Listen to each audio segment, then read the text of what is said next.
Perfect. Well, I hope you guys can all see my screen um, and see the presentation that we're going to go into. Um, Essentially, we're just so excited to have everyone at the DIY festival this year. Yeah, we're just going to get into the presentation and just try to answer as many questions as we can. Um, so yeah. Okay. So just as far as the presentation goes, please keep your microphone muted just so that we can make sure that we hear everyone. Um, and then if you want to turn on captions, you can click live transcripts, and that's how you can hear or be able to read what I'm saying. And then as far as questions go, again, this is totally designed to answer any questions that you have. So if you come up with a question that I haven't answered, you can go ahead and leave that in the chat and then we'll get to it at the end, or we'll just have a FAQ section at the end. So yeah, we'll be able to answer all the questions there. So yeah, just drop those questions in the chat and I'll try to answer them as much as I can. Okay, perfect. Still getting people in. And then, yeah, so essentially let's get into it. So first of all, my name's Chelsea. I'm the one who's been emailing you and texting you for the past month or so. I'm the artisan coordinator here at Craft Lake City. So yeah, I just barely started this role, so I've never been to the DIY festival before. So just a heads up, I feel like I know most of the answers to a lot of your questions, but if I don't, I have a couple coworkers that I can ask. But yeah, we're gonna make sure that you guys have the best experience of the DIY festival no matter what. So yeah, but it's nice to meet everyone, even virtually, and I'm just so excited to meet you guys all in August as well. Um, Perfect. Oh gosh, next slide. Okay, so just to give kind of an overview of what we're going to go over today. So we're just going to kind of go over who is Craft Lake City, what we do, and what makes us who we are.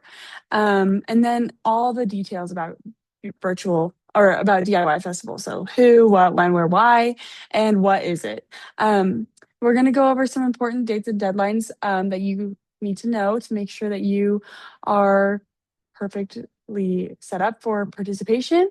And then just little tips and tricks like planning your exhibitor space, back walls, your badges and your comp tickets, everything else, any other details, volunteers, and how to be successful at the DIY festival.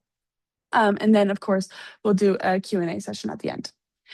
So just to get into it, so our mission here at Craft Lake City is just to educate, promote, and inspire local artisans while elevating the creative culture of the Utah Arts community through science, technology, and art. So we do that in a number of ways. We do that in a lot of different events and programming. So we can just get into those. So first we have the Celebration of the Hand and Local Voices programs. These are huge posters that are downtown. It's a 24/7 exhibit, free to the public, and we just highlight local artists and organizations around Salt Lake. And so as you can see, this is our current installation right now. And yeah, this is just an amazing photographer who has his art up in Salt Lake, just downtown. And again, these are free to the public. So they just kind of incorporate art into the everyday. We also do year-round DIY workshops. So we'll go to different organizations and companies and create workshops, usually with different artists. And yeah, so people can just come and take home an amazing craft or piece of art that they make with us and with our amazing instructors that we bring to these venues. So that's a super awesome way. And then we also have our youth entrepreneur program. So this is really something that we try to get kids more involved in the crafting scene and in the maker scene here in Utah. So we have classes where we can teach different different items in the youth entrepreneur program and just kind of teach them how to be successful. And then people who are in the youth entrepreneur program make up our kid row at DIY festival and holiday market. So that is also a very exciting program that we have going on. And then of course we have our Holiday Market and Letter West. The Holiday Market is kind of like DIY Fest, but it's in Ogden, so it kind of caters to a more northern Utah um, demographic. But of course, all of Utah attends. It's a very awesome event. And then we also have our Letter West conference, which is a hand lettering conference. Um, it's it's a place where people from all over the world and all over the country can come to learn about lettering and go to workshops and things like that. So that is another really amazing event that we do. And then, of course, DIY Festival. Some of you guys may be more familiar with the DIY Festival than others, but essentially, this is just our biggest event. It's Utah's largest Makers Mart with over 20,000 participants usually, and it's downtown at the Fair Park. So that's what you guys are all here for. And we're just so excited to have you showcasing your art with us. So just a quick note, make sure that our email addresses are marked safe in your inbox just so that we're not getting flagged as spam or anything. This will make sure that you can keep up to date with all the different info that we're giving you. This is going to get really important once we're giving you load-in times and things like that and more info that you'll need for the specific DIY Fest. So for artisan and vintage vendors and craft foodies, that's going to be the artisan coordinator at craftlakecity.com email address. Commercial foodies, that's going to be festivalfood@craftlakecity.com. Performers, entertainment coordinator at craftlakecity.com. Kidrow is kidrow@craftlakecity.com, and STEM is just STEM@craftlakecity.com. So again, make sure that you can see all of the emails that we're going to be giving you because there's a lot of important information in there. So I'll leave this up just so you guys can write those emails down a little bit.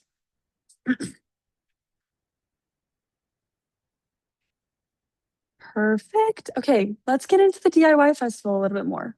Let me move this so that I'm not in the way. So like I said earlier, it's the largest local centric art, science, and technology festival in the state. So we really prioritize Utah artists and we want to support small business owners as well. So essentially, it's just a place where you can display all the amazing art that you make and that you want to sell. And if you don't already know, it's August 7th to the 9th. Um, it's at the Utah Fair Park. Friday it's 5 to 10, Saturday it's 12 to 8 p.m., and then Sunday it's going to be 12 to 6 p.m. So that's a little bit of the info about DIY Festival. I'm trying to see the chat. Flashing black screen covering half the slide. Oh, I do not know about that. Let me know if anyone else is having issues with that. Um, and yeah, hopefully we'll be able to figure that out. Okay, perfect. Let's continue on. So as far as important dates and deadlines go, so the last day to receive a refund for your spot was June 1st, which was a couple days ago.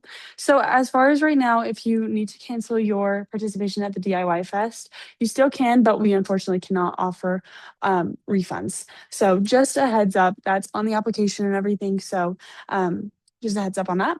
And then if you know someone who is an artist, a local Utah artisan, or a foodie, a performer, etc., we still have a wait list open for DIY Festival. So if you think they would be a good fit, you can definitely reach out to us and we can send you a way to have them apply. Again, we're still, I mean, the lineup is full, but we still would love to extend an invitation on the wait list for them. And if there's a spot that opens up, that will be amazing. So yeah, continuing on. So the next important dates and deadlines are on and in August. So on Thursday, August 6th, the day before the festival officially starts, indoor exhibitors will be loading in that day. And we'll get into more of the details about loading in. But just know that for most indoor people, you will be loading in on Thursday. And then Friday is load in day for outdoor exhibitors. And it's also the day one of the DIY festival. And then day two of DIY festival is on the 8th. And then the 9th is obviously day three. If you are a 2-day if you're a 2-day exhibitor, sorry, then you'll be loading out on Saturday, obviously, after your participation. And then everyone else will load out on Sunday night.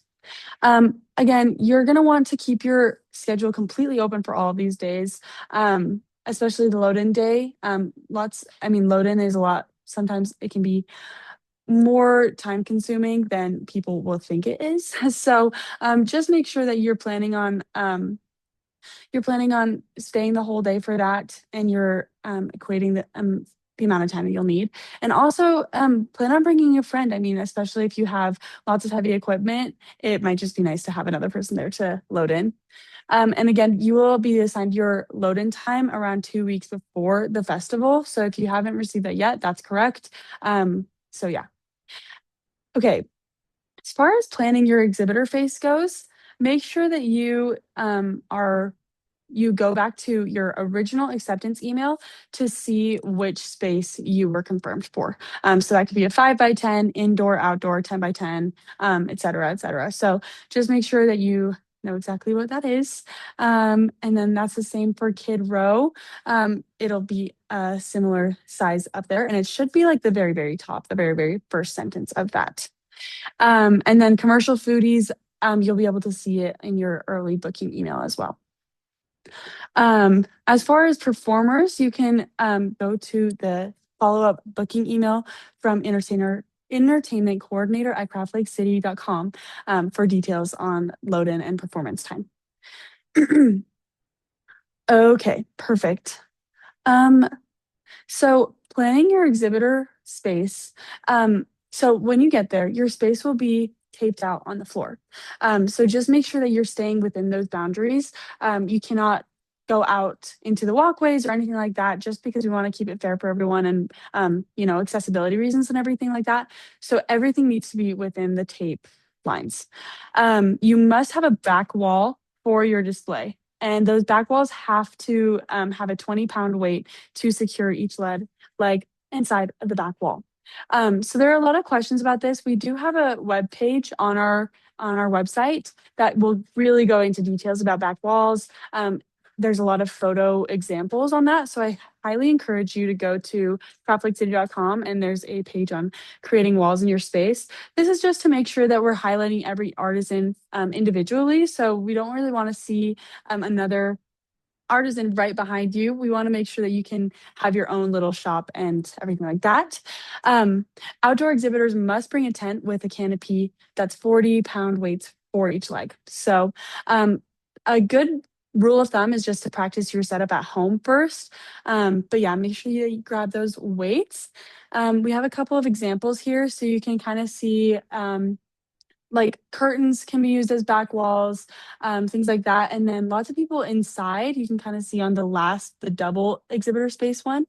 Um, you can kind of see that lots of people inside will bring like a tent frame, and that totally works. Just don't bring the canopy itself. But yeah, that can be a really great way to showcase a back wall. But yeah, really have fun with it. It's a good way to showcase your own art in a unique way. So, and if you have any questions about back walls, again, drop them in the chat. Um, let's see if there's anything that I am missing in the chat right now.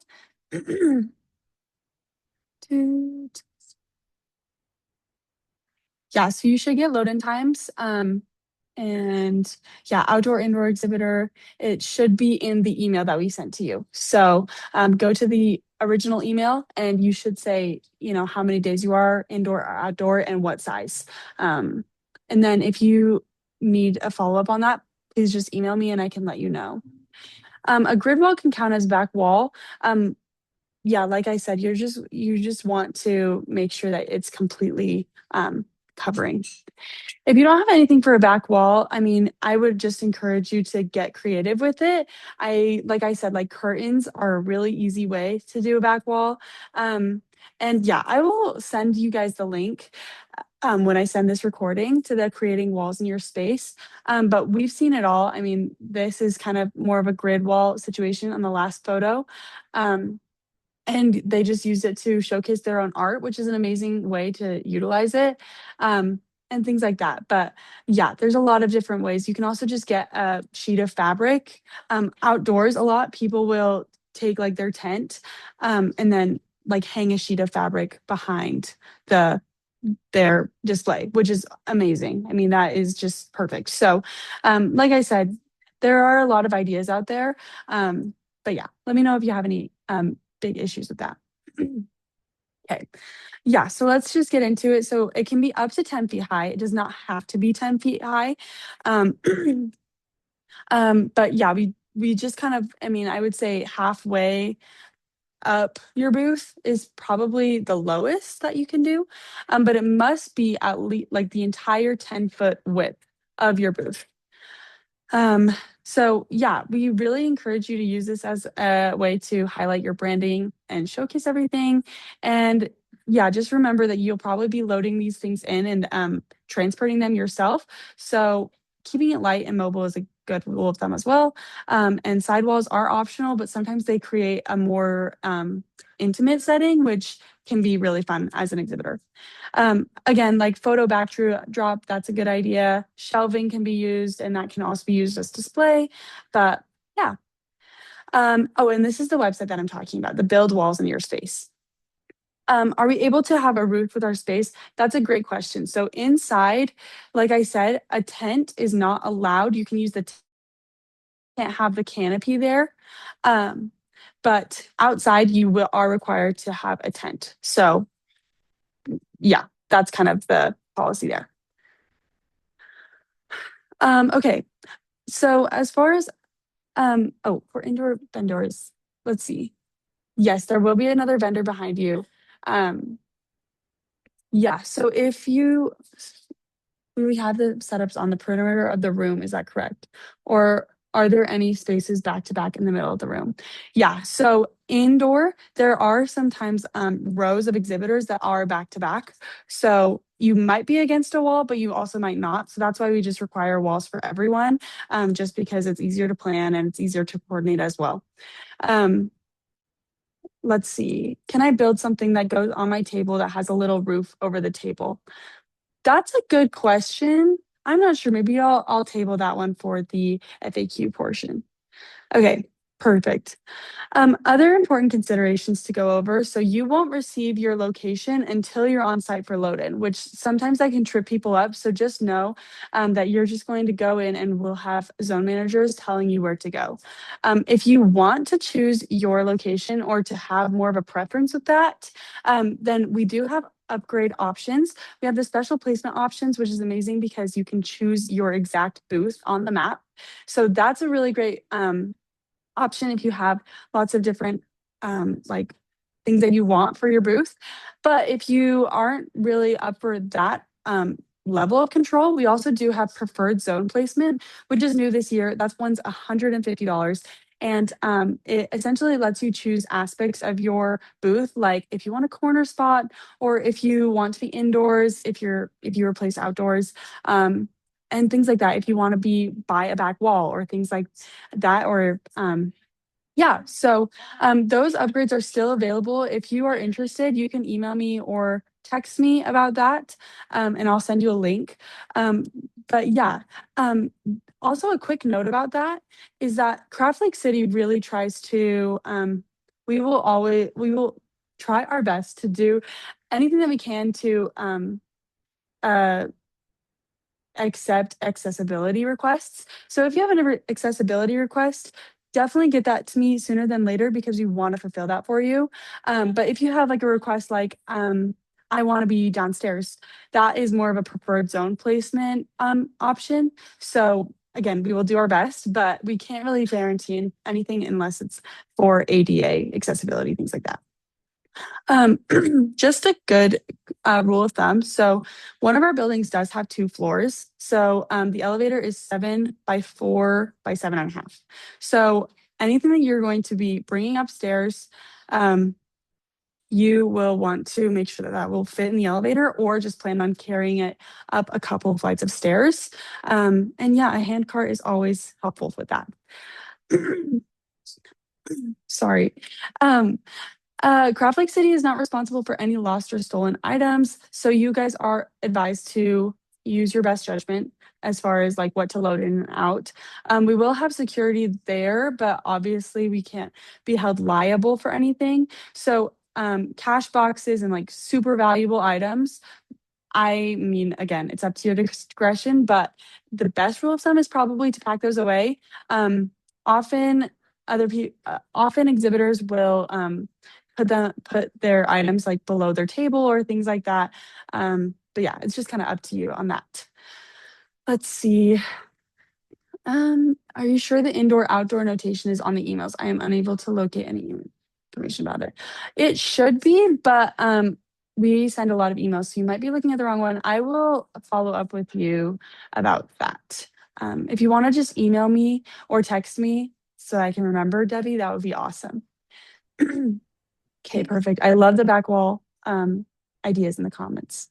The building should be locked, but yeah, and security will be indoor and outdoor. Yeah, Chelsea, can I add to that? Yes. Yeah. Hi, my name's Ashley. I work with Catholic City as well. I'm the operations manager. I've been also like responding to some DMs, but we do have security on site overnight. And so buildings will be locked as well as security roaming the grounds all night long. And a lot of people who have booths outdoors will just lower their tents all the way down and like kind of secure all of their tables and product. And then they can pop the tent back up at the end. But you guys don't have to like tear down and load out every night and load back in. You leave it on site and then we'll have security available. Perfect. Thank you. That is very helpful. Okay, awesome. Again, you're gonna want to keep your space clean. Any trash or anything, that is your responsibility. So just keep that in mind. And again, walkways must be kept clear at all times. So please do not extend your booth outside of the tape. Tables and chairs, we do not provide any tables and chairs. So yeah, just remember that you can rent them from us if you would like. And again, if you would like to rent them, please reach out to me sooner rather than later. But just plan on bringing your own tables and chairs. That is the same for electricity. So electricity is sold on a $150 premium. We encourage sustainable practices. So we're always trying to keep our DIY fest as sustainable as possible. And it takes a lot of coordination to adjust for electricity and things like that. So that's why you must pay for it. We recommend battery powered lights. And yeah, even if you do pay for electricity, you're going to want to bring your own extension cords and power strips. Let's see. Perfect.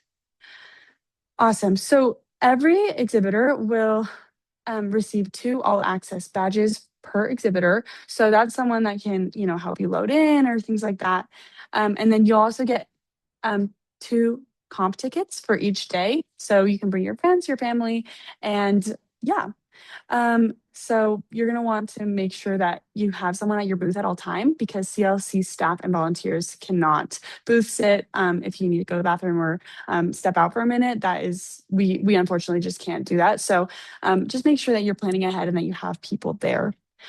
Let's get into the sales tax. So essentially, Utah or Craft Lake City is required to send a list of vendors to the Utah Tax Commission. So you guys are responsible for tracking your income throughout the event. So we recommend using card readers and things like that to keep track of all of that. But if not, then just make sure that you're writing things down, cash payments and things like that, because you will need to report that to the Utah Tax Commission. There's a basic form that will be mailed to you that you will be paying your sales taxes to. It might be a good idea to build your sales tax into your pricing just because it's easier to manage, but of course that's up to you. Okay, just a quick overview. So the online exhibitor profiles are on our website. So you can see those. They're not quite up to date yet. So if you've just been added from the wait list or if things like that, or if something has changed, you can go ahead and let me know, but just know that this is being updated at the exact moment. But yeah, maybe look at your exhibitor profile if it's up there and just let me know if there's any typos or incorrect information. It's all just from your application. So it should be just what you give us, but obviously mistakes can happen. So we really just want to make sure that you're getting highlighted correctly. So yeah, take a look at that. It's on our website at craftlakecity.com.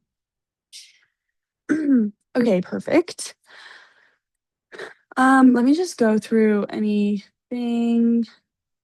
Okay, perfect. In the chat. So the comp ticket will go to someone who helps at the booth. Can the friends get a discount on purchasing tickets to come to Crap Lake City? I will have to check up on that. I believe we do not have discounts. But yeah, I'll check up on that. Let's see. Yes, that's correct. We don't have a discount for friends that want to come. However, if they get their tickets now, pre-sale before the event is a little bit cheaper than if they were to buy them on site. Perfect. Yes, Jason, if you have new information for your exhibitor info, please just email me at artisancoordinator@craftlakecity.com or text me with that information and I can update that for you. Um, Perfect. Business name changes, you can also email me or text me with those updates as well, and I will get those updated for you. Tables and chairs, they I think are $15 each. I might need to check up on that, but it is on our website. It's on the prospectus and the exhibitor resources page on Crab Lake City. Perfect. Okay, awesome. Let's go ahead and get back in. Oh, sorry, I skipped this slide. Okay, so required licenses for food vendors. Just make sure that you have that up to date. Craft Lake City adheres to all of the Utah policies for that. So, and you can also So go to that on the exhibitor resources page if you're a food vendor. Um, Exhibitor checklists. We have a really helpful exhibitor checklist on our website, and that's just a really great resource for you. So the link is right there. Again, bring lots of water, snacks, and sunscreen. I mean, it's a long time to be exhibiting, especially if you're outside, and it's worth it. But yeah, just make sure that you are keeping yourself fueled. We do not allow plastic bags. Again, this is a sustainability effort that Craft Lake City does. So we definitely encourage biodegradable, compostable, and paper bags if you decide to bring bags and provide those. Um, and then make sure that you have a phone or tablet that has data or Wi-Fi or a hotspot or things like that, and that you bring a powered charger, just because Wi-Fi is not reliable and electricity will not be able to be. Um, you can buy electricity there, but it will be that $150 fee. And then please review our code of conduct. It's on our website, and yeah. Also, just no smoking on the festival grounds. Okay, let's get into the load-in. So again, you will receive your load-in time about 2 weeks in advance, and then you'll receive your exhibitor placement spot on the day of the event. So indoor exhibitors will be loading in on Thursday, and then outdoor exhibitors will be loading in on Friday, and and Friday is also the first day of the DIY Fest. Yeah, we kind of already went through this, but loading out for Friday and Saturday exhibitors will be on Saturday night, and then Sunday load out will be on Sunday night as well. So just keep your schedule completely open for those because it does take a little bit of time.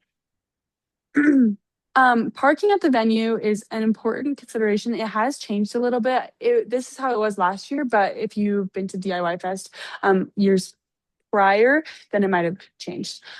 So essentially, we have the Utah State Park, Fair Park, has paid parking lots. They are $15 a day, and they are right next to the Fair Park. And then as far as other options, street parking, public transportation is pretty much the best option. We do have free transportation on the UTA tracks and buses with your DIY Fest ticket, so that's awesome.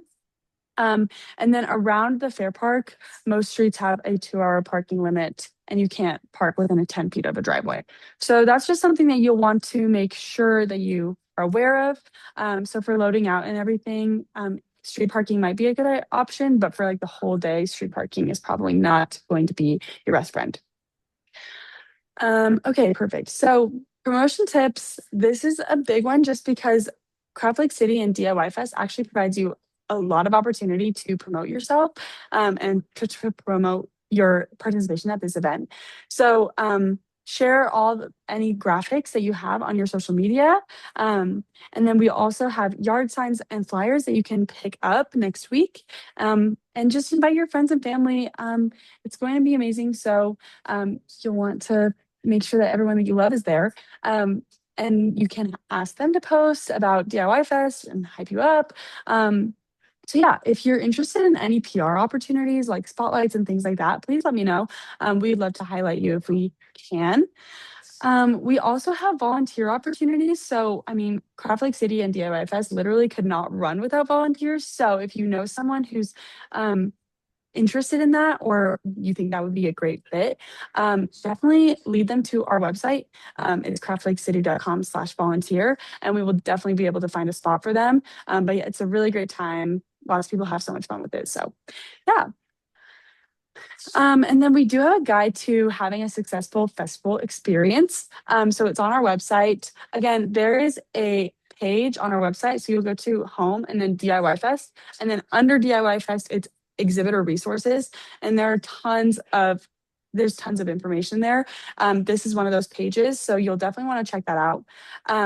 This gives you tips. This gives you ways to make more money, how to create a compelling display, how to survive on long festival days, and things like that. So yeah, definitely look into that. And then contact information, that's our website and number. And then again, my name is Chelsea Ballou. I'm the artisan coordinator. So with anything, you can definitely ask me just at artisancoordinator@craftlakecity.com, or I texted most of you, so I'm definitely reachable by text or phone calls. And then Jeremy Johnson is our education coordinator, so he runs all the STEM booths. So if you are a STEM exhibitor and have questions for him, you can definitely chat with him as well. But yeah, that's essentially the end of the presentation. So yeah, let's just get into Q&A. I'll start reading from the chat, anything that Ashley didn't already answer. But yeah, and then we'll open it up to anyone who has outstanding Um, questions. So I do want to add something to the promotional side. I just responded to a message about it, but I want to share it here too. That totally. part of our promotional campaign is we do printed posters around local businesses as well as handbills and flyers. And we do that. We've already been doing that, but we do that all the way up through the event. We do magazine ads, mostly in Slug Magazine, but we do also partner with a couple other local adverts like newspapers and magazines, social media, so Instagram, Facebook, X, and then within the next couple months we'll start having billboards, digital billboards along the highways, and then we do radio advertising and TV advertising. So we cover just about every platform, which is amazing. Mm-hmm. Perfect. So I will go into the chat. So can we leave our food truck overnight? And if so, is there power available overnight to keep our fridge and freezer running? Um, I think, well, they're definitely the power probably is not available. You probably can't use electricity overnight, so that might not be a good idea for your fridge and your freezer. But I can also look more into that. You should be, yeah. Um, Um, Food trucks do load out every night and then load back in okay, the mornings. Uh-huh. perfect. Awesome, thank you. um, and then confusion on the helpers and all access passes. If I have a helper come in for half of the time and someone else the second half, do they both use up my 2 comp tickets? So comp tickets are just like an all day thing. So yes, but you do get the all access passes. And I think those can be transferred around since it's just like a badge. Ashley, you can correct me if I'm wrong. Yeah, so I can clarify this a little bit. So Mhm. every artisan will get badges and passes. So I think it's I want to say it's 2 badges, and then you get the additional comp tickets. So as Hmm. long as someone has a badge, they get in. It'll say an artisan and have your booth name on it.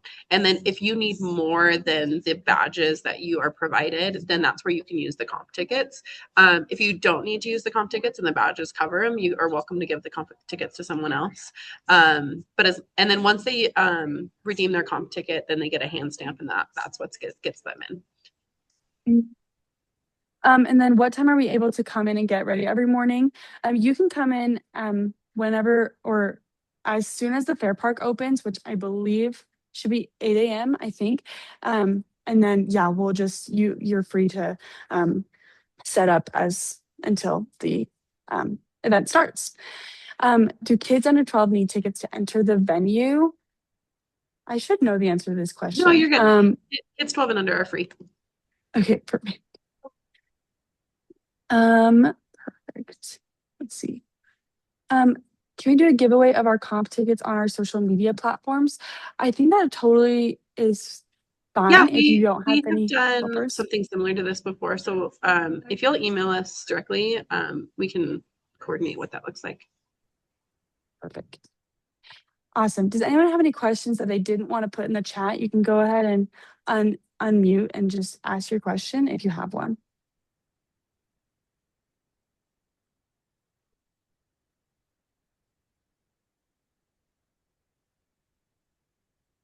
Okay, perfect. Well, if that has answered all of our questions, then can I we do see receive? someone has their hand up.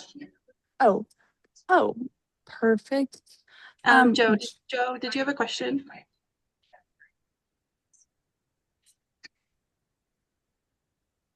No worries if you don't. No, I think I accidentally clicked it and forgot to put it back down. I was like, oh, okay. All No worries. good. You're good. Oh, you I did say that y'all oh were yeah. gonna check about the makeshift roof above the table that someone asked about. Oh, yes, the makeshift roof above the table. Good reminder. Thank you. Um, okay, so I think that I'm trying to find it. Um, can I build something that goes on my table that has a little roof over the table? I think that this might be a case by case basis. So, if you can send me a picture or maybe a better idea of what that is, we can look more into that. But yeah, that and if anyone else has a similar situation where they don't know if something will be feasible or anything like that, you can just go ahead and send me a picture or send me more information about that, and we can figure it out.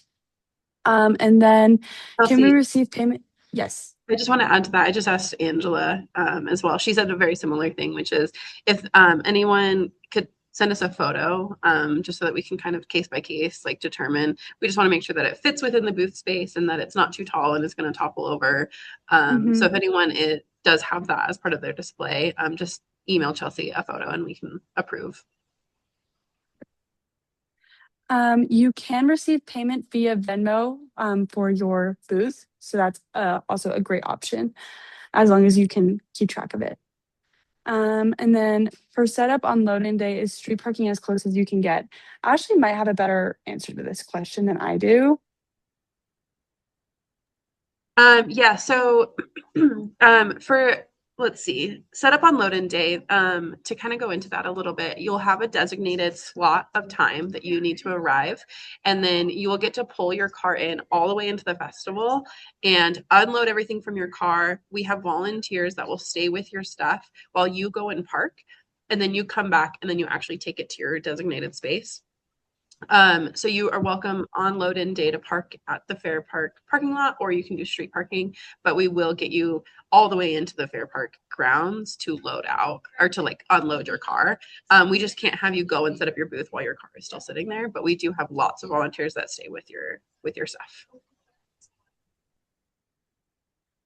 Perfect.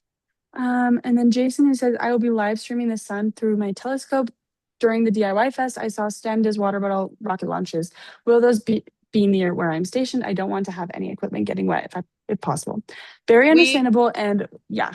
Go for I it. was going to say, we do have the rocket launches pretty separated from where all the artisans are. It's on the, at least last year, it was on the other side of our kids area. So we have like a kids face painting, kids like bounce houses. The rocket launches are on the other side of that. So they're not near any artisan booths.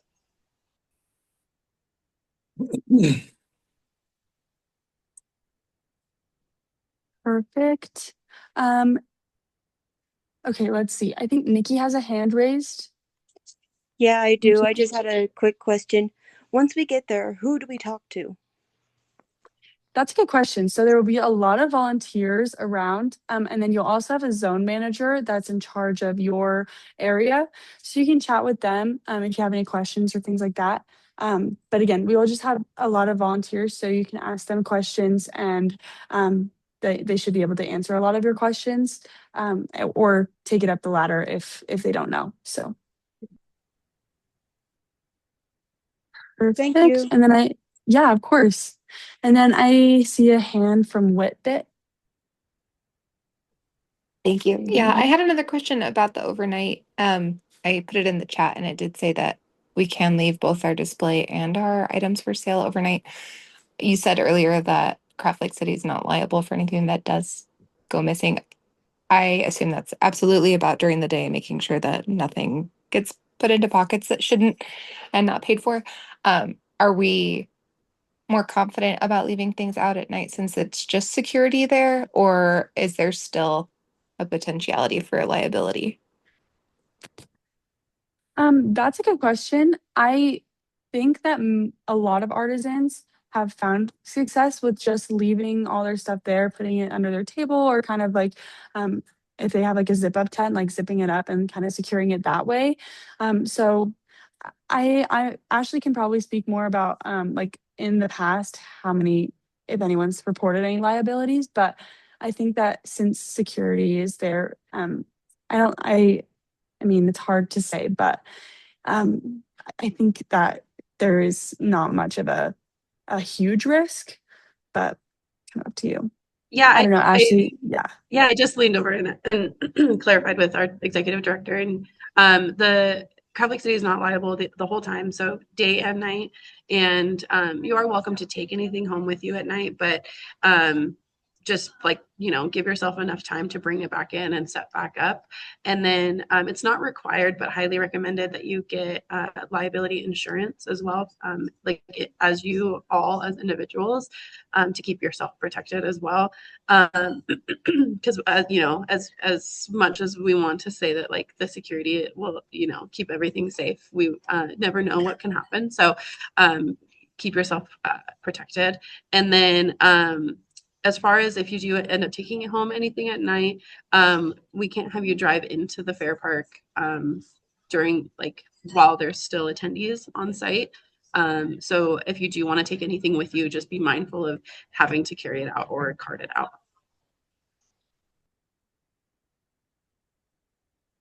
Perfect. All right. I Is the will, loadout oh yeah. I just saw a response, which is recommendations where to get insurance for this. Yeah. I'll look and see if is that what you're going to read too, Chelsea? I was gonna read the one before, but you can. Okay. This is perfect.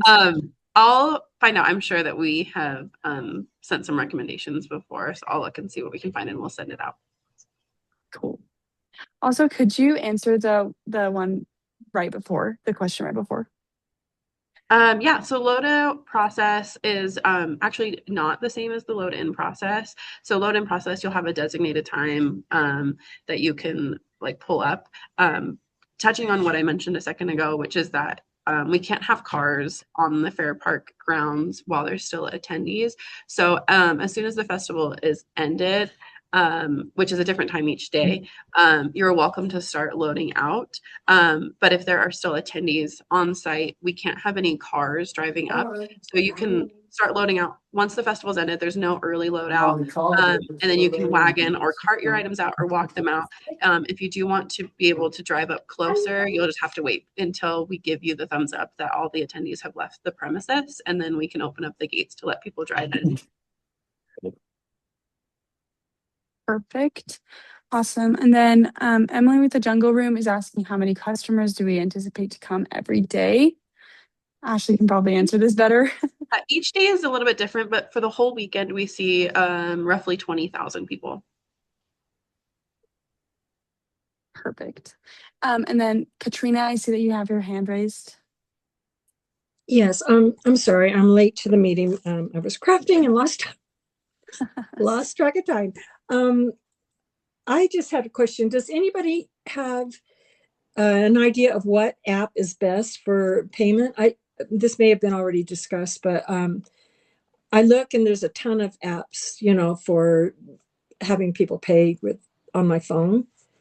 Do you think there's a better one or just need some info? Good question. I think that Square is really popular if you like have a card reader or things like that. Venmo is also a really popular one, and PayPal. Those are kind of the three that I can think of. But if anyone else has any suggestions, you can drop them in the chat. Yeah, I'm sorry. I would like to get a card reader probably because I do Mhm. have Venmo. So I don't know. I just wondered if there was anything that anybody thought was better. Yeah, I would recommend Square as well. Okay. And yeah, Square card readers. They also now some of the newer. I don't know if it's a phone. Like it depends on a newer phone, but some people are saying too that you can like tap phones together or like tap a card to a phone. So I don't know if it depends on the phone that you have, but let's see. Yeah, some people are saying you don't have to use the separate card reader anymore. And you can just tap a card straight on your phone, which is really cool. But I would, look into it before the festival and test it out and just make sure that you're confident with it. Thank you. Yeah. Just to clarify, Carrie, 20,000 people per day. It's usually 20,000 people for the whole weekend. So it kind of depends which day everyone comes. Sorry, did you have a question?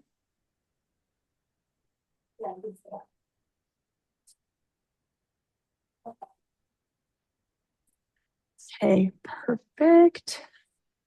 Awesome.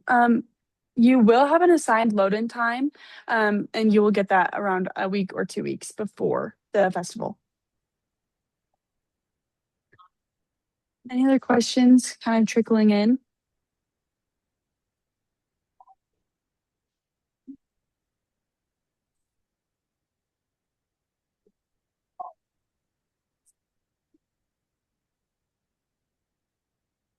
Perfect. Well, if that is everyone's questions, if you have more questions, again, you can always email me. It's artisancoordinator@craftlakecity.com. You can also text me or call me or call our office. Yeah, we really just want to be a resource for you and make sure that you can have the best time possible. I will go ahead and send this recording once it's all wrapped up. So I will email this to all of you guys, and then I'll also email the link to our website that again has so much information on our exhibitor resources page. So especially for things like display ideas or back wall ideas, or like more info on different certifications that you need to get if you're a food vendor, things like that, definitely go to the exhibitor resources page. You can also find our pricing for electricity, chairs, and any accommodations or upgrades that you want to make. So yeah, definitely look into those resources. But yeah, we're so glad that you guys came to this meeting, and we will see you guys all in August. It's gonna be awesome.